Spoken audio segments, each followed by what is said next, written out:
एक साधु जिसने अपनी फेरेरी बेची, एक प्रेरणादायक यात्रा। अध्याय 1, दौड़ती जिंदगी और खोता संतुलन। कहानी की शुरुआत होती है एक सफल वकील जूलियन मेंटल से, जिसकी जिंदगी हर किसी के लिए एक सपने जैसी थी। नाम, पैसा, शोहरत और सबसे बढ़कर एक चमचमाती फेरेरी। हर वो चीज जो एक इंसान को चाहिए होती है उसके पास थी। लेकिन क्या ये सब कुछ उसे असली खुशी दे रहा था? नहीं। कई सालों तक लगातार काम, कोर्टरूम की भागदौड़ और सफलता की भूख ने उसकी सेहत पर गहरा असर डाला। अत्यधिक तनाव और अनियमित जीवन शैली ने उसे एक गंभीर हृदयाघात तक पहुंचा दिया। वह अस्पताल में पड़ा सोच रहा था, क्या यही जीवन का असली उद्देश्य है? क्या मैं वास्तव में खुश हूं? यहीं से शुरू होती है उसकी एक नई यात्रा, जो उसे जीवन के वास्तविक अर्थ तक ले जाती है। अध्याय 2, परिवर्तन की ओर पहला कदम। बीमारी से उभरने के बाद जूलियन ने एक ऐसा निर्णय लिया जो सबके लिए चौंकाने वाला था। उसने अपनी फेरेरी बेच दी और दुनिया की चकाचौंध को छोड़कर हिमालय की ओर निकल पड़ा। उसकी इस यात्रा का लक्ष्य था खुद को खोज पाना, एक नई दिशा में बढ़ना और जीवन के गहरे अर्थ को समझना। हिमालय की ऊंचाइयों में उसने एक साधु संतों के समुदाय के बारे में सुना, जिन्हें सिवाना के महान संत कहा जाता था। ये साधु साधारण जीवन जीते थे, लेकिन उनकी शांति और ज्ञान की चमक किसी राजा से कम नहीं थी। जूलियन ने अपने भीतर की बेचैनी को शांत करने के लिए इन संतों की शिक्षा को अपनाने का निश्चय किया। अध्याय 3, सिवाना के संतों का ज्ञान।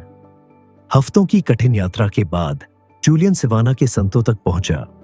यहां उसका सामना एक ऐसे समुदाय से हुआ जो पूर्ण संतुलन, शांति और आनंद में जी रहा था। उसने वहां के प्रमुख संत योगी रामन से मुलाकात की, जिन्होंने उसे जीवन के 7 सबसे महत्वपूर्ण सबक सिखाए, जिन्हें सिवाना की 7 दिव्य विधियाओं कहा जाता है।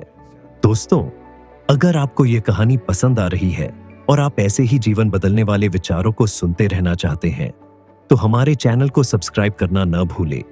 यह हमें प्रेरित करेगा कि हम आपके लिए और भी बेहतरीन और ज्ञानवर्धक वीडियो बनाते रहें।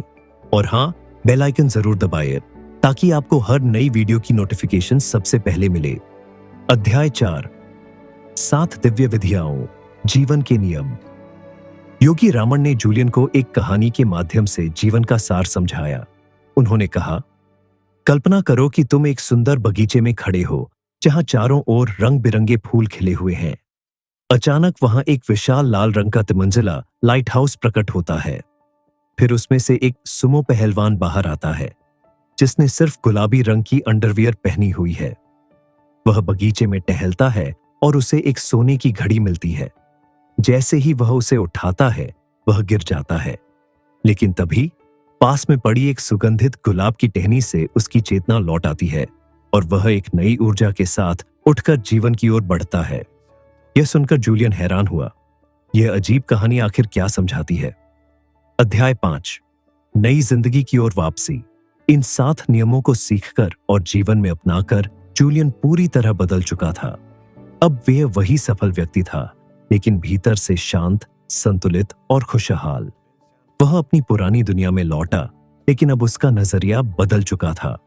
उसने अपने ज्ञान को दूसरों तक पहुंचाने का निश्चय किया और अपने एक पुराने मित्र जॉन के साथ यह ज्ञान साझा किया।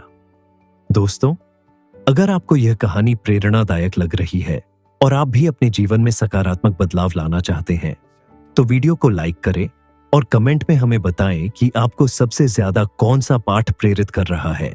इससे हमें और भी अच्छे कंटेंट लाने की प्रेरणा मिलेगी। अध्याय 6, जीवन का असली अर्थ। एक साधु जिसने अपनी फेरेरी बेची, केवल एक किताब नहीं, बल्कि जीवन जीने की एक नई दिशा है। यह हमें सिखाती है कि सफलता केवल दौलत और शोहरत में नहीं, बल्कि मन की शांति, अनुशासन और उद्देश्यपूर्ण जीवन में है। अध्याय 7, निष्कर्ष। असली सफलता क्या है? जूलियन की कहानी हमें एक बहुत महत्वपूर्ण सबक सिखाती है। जीवन की असली सफलता केवल बाहरी चमक धमक से नहीं मापी जा सकती। असली सफलता वह है जहां हमारा मन शांत हो, जीवन में संतुलन हो और हम अपने उद्देश्य को समझकर जी रहे हों। हम में से कई लोग जूलियन की तरह भागदौड़ में लगे रहते हैं, करियर, पैसा, नाम, शोहरत। लेकिन क्या हमने कभी सोचा है कि हम यह सब किसके लिए कर रहे हैं? क्या यह सब हमें असली खुशी देता है या सिर्फ एक अस्थायी संतोष? इस किताब की सीख हमें बताती है कि अगर हम अपने जीवन को अनुशासन, आत्मनियंत्रण और सही आदतों के साथ जीते हैं, तो हम न केवल बाहरी रूप से सफल होंगे, बल्कि अंदर से भी संतोष और शांति महसूस करेंगे।